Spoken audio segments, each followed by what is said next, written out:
नमस्कार दोस्तों, मैं राकेश श्रीवास्तव। महाराष्ट्र सरकार ने लाडली बहन योजना शुरू की है। अच्छी बात है। इस तरह की योजनाएं महिलाओं और दूसरे लोगों के लिए फ़ायदेमंद साबित हो सकती है। लेकिन इस योजना की सबसे बड़ी खास बात यह है कि इससे सिर्फ 1.5 करोड़ महिलाएं ही लाभान्वित होगी। महाराष्ट्र सरकार की 1.5 करोड़ महिलाएं लाभान्वित होगी और इस पर 46,000 करोड़ रुपये सरकार को खर्च करने पड़ेंगे। ये बजट में प्रावधान किया गया है। निश्चित रूप से स्वागत योग्य कदम है। लेकिन ये वही भारतीय जनता पार्टी है जो दूसरी सरकार पे रेवड़ी बांटने का आरोप लगाती है, लेकिन जब खुद मौके आते हैं चुनाव से पहले का तो वो खुद रेवड़ी बांटने लग जाती है। क्या यह रेवड़ी नहीं है? महाराष्ट्र सरकार को इसका जवाब जरूर देना चाहिए। जब दिल्ली सरकार ने लोगों के लिए मुफ्त बिजली, मुफ्त पानी की घोषणा की थी तो इसी भारतीय जनता पार्टी की सरकार ने उसकी कड़ी आलोचना की थी और कहा था कि सरकार रेवड़ी बांटने में लगी है। लेकिन क्या महाराष्ट्र सरकार जो कर रही है ये रेवड़ी नहीं है?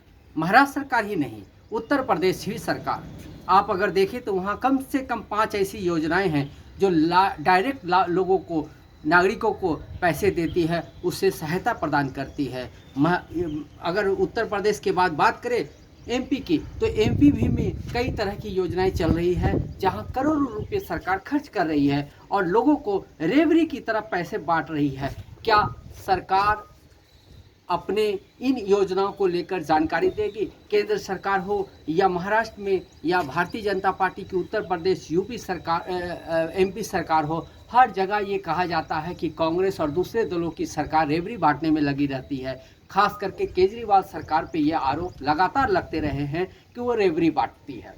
अगर रेवड़ी केजरीवाल सरकार बांट रही है तो महाराष्ट्र सरकार ठीक विधानसभा चुनाव से पहले निश्चित रूप से बजट में इसका प्रावधान किया गया था, लेकिन इतनी एक्टिव क्यों नजर आ रही है? लाडली बहन योजना पर 46,000 करोड़ रुपए खर्च होंगे। इससे 1.5 करोड़ महिलाएं लाभान्वित होगी।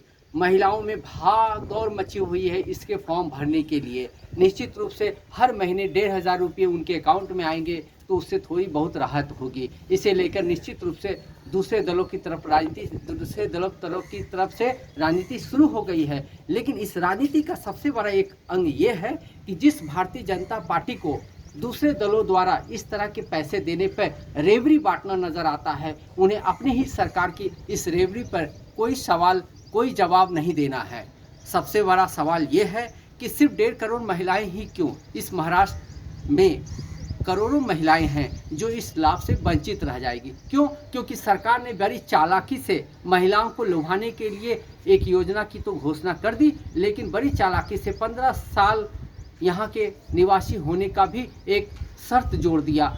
इसमें करोड़ों महिलाएं ऐसी थी जो इस शर्त की वजह से इस योजना से बाहर हो गई है। उनके पास डोमिसाइल नहीं है, उनके 15-17 साल से रहने के बावजूद उनके पास तमाम ऐसे कागजात नहीं है जो ये साबित करे कि वो यहाँ पर बरसों से रह रही है, इसलिए वो इस योजना से बाहर हो जाती है। तो सरकार ने योजना की घोषणा भी कर दी, महिलाओं को खुश करने का प्रयास भी किया और उसे सिर्फ 1.5 करोड़ महिलाओं को ही पैसे देने हैं।